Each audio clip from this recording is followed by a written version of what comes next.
మీరు ఎప్పుడైనా గమనించారా? సాధారణంగా మైగ్రేన్, సైనసైటిస్ లాంటి హెల్త్ ప్రాబ్లమ్స్ ఉన్న వాళ్ళకి తరచూ తలనొప్పి రావడం కామన్. ఇంకా మనలో చాలా మందికి రకరకాల ప్రాబ్లమ్స్ వల్ల అప్పుడప్పుడు తలనొప్పి వస్తూ ఉంటుంది. కానీ ఈ సమ్మర్ లో చాలా మందికి ఇంట్లో ఉన్నంతసేపు బాగానే ఉన్నా బయటకు వెళ్లగానే ఎండకి బాగా తలనొప్పి వస్తూ ఉంటుంది. అయితే ఇలా ఎండలోకి వెళ్లినప్పుడు మాత్రమే తలనొప్పి వచ్చేవాళ్లు పుచ్చకాయ జ్యూస్ తాగితే దాని నుంచి ఉపశమనం కలుగుతుందని ఇన్స్టాగ్రామ్ లో ఒక పోస్ట్ బాగా చక్కర్లు కొడుతోంది. మరి అది నిజమో కాదో తెలుసుకోవాలనుకుంటే ఈ వీడియో పూర్తిగా చూడాల్సిందే. సమ్మర్ లో అధిక వేడి, ఉష్ణోగ్రతల కారణంగా మన బాడీ చాలా త్వరగా డీహైడ్రేట్ అవుతూ ఉంటుంది.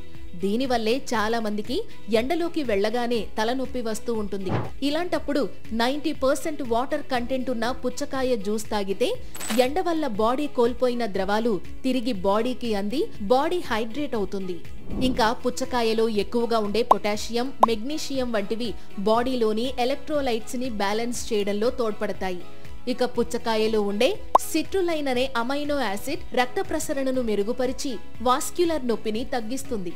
అలాగే పుచ్చకాయలో ఉండే విటమిన్ సి, లైకోపిన్ వంటివి బాడీలో ఆక్సీకరణ ఒత్తిడిని తగ్గించి తీవ్ర ఎండ సమయంలో వచ్చే తలనొప్పిని తగ్గించడంలో సహాయపడతాయి.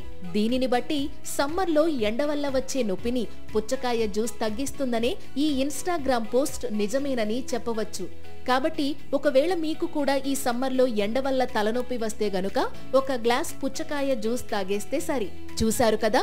ఈ సమాచారం మీకు నచ్చినట్లయితే మీ ఫ్రెండ్స్ అండ్ ఫ్యామిలీ మెంబర్స్ కి ఈ వీడియో షేర్ చేయండి. ఇలాంటి మరిన్ని హెల్త్ వీడియోస్ కోసం వెంటనే మా ఛానల్ ను సబ్స్క్రైబ్ చేసుకోండి. Thank you.